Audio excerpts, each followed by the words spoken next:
अस्सलामुअलैकुम friends, welcome to my academy. आज की वीडियो में हम डिक्शनरी देखेंगे। तो सबसे पहले बात कर लेते हैं कि पाइथन में डिक्शनरी होती क्या है। Dictionary is group of element which contain की वैल्यू पेयर। डिक्शनरी हमारे पास ग्रुप ऑफ एलिमेंट होता है और हर एलिमेंट की और वैल्यू का पेयर रखता है। की और वैल्यू क्या होती है ये हम सिंटैक्स में देखेंगे बहुत डिटेल में। तो आइए नेक्स्ट पॉइंट देख लेते हैं। This is unordered collection. ये हमारे पास अनऑर्डर्ड कलेक्शन होता है, इसके कोई भी ऑर्डर नहीं होता। जैसा कि हमने लिस्ट में देखा था कि लिस्ट में इंडेक्स नंबर होता था 0 1 2 3, तो उसका एक ऑर्डर होता था, लेकिन डिक्शनरी में ऐसा कुछ नहीं है।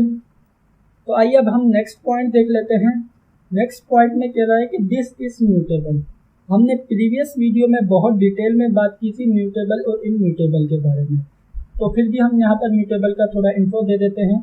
म्यूटेबल बेसिकली क्या होता है कि जिसे हम चेंज या मॉडिफाई कर सकते हैं। जब हम उसे चेंज या मॉडिफाई करेंगे तो उसका मेमोरी लोकेशन सेम होता है। तो फ्रेंड्स अब आइए इसका सिंटैक्स देख लेते हैं। इसके सिंटैक्स में सबसे पहले तो हमें टाइप करना पड़ेगा डिक्शनरी का नेम। डिक्शनरी का नेम आप यहाँ पर जो चाहें वो दे सकते हैं। उसके बाद आपने इक्वल के साइन के बाद ब्रेसिस के अंदर सबसे पहले तो की टाइप करनी है। की जो होती है ये हमारे पास इम्यूटेबल होती है। तो अब बात कर लेते हैं कि इम्यूटेबल क्या होता है।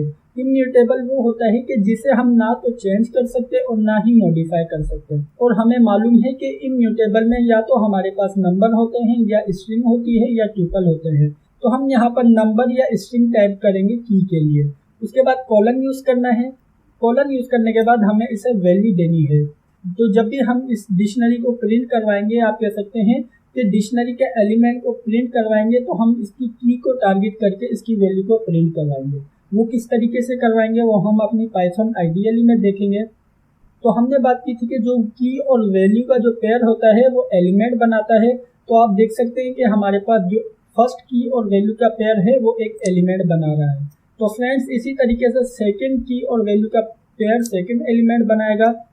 इस तरीके से ये हमारे एलिमेंट बनते हैं डिक्शनरी के अंदर। अब हमारे पास यहाँ पर की और वैल्यू के कुछ रूल्स हैं। फर्स्ट रूल तो ये है कि आपके पास कभी भी दो की सेम नहीं हो सकती।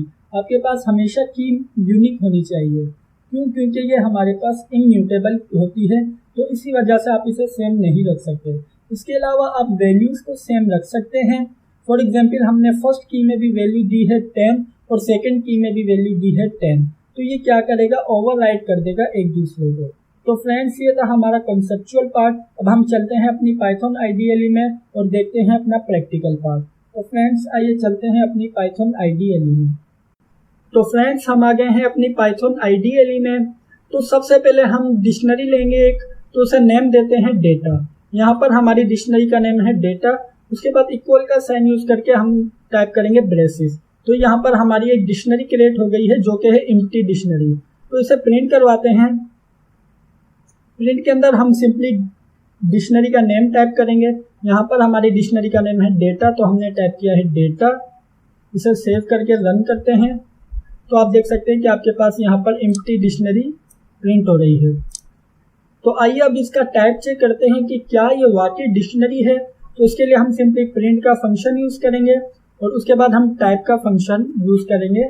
तो हम यहाँ पर सिंपली टाइप करते हैं टाइप। उसके बाद हम यहाँ पर डिक्शनरी का नेम टाइप करेंगे। हमारी डिक्शनरी का नेम है डेटा। उसके बाद इसे सेव करके रन करते हैं।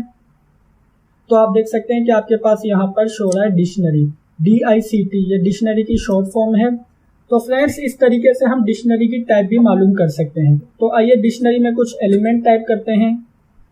तो सबसे पहले हम यहाँ पर एलिमेंट की टाइप करते हैं।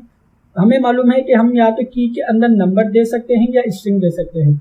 तो आइए फर्स्ट की बनाते हैं, नंबर देते हैं इसे 5। ये हमारी है फर्स्ट एलिमेंट की की। उसके बाद इसे वैल्यू असाइन करते हैं स्ट्रिंग के अंदर माय एकेडमी।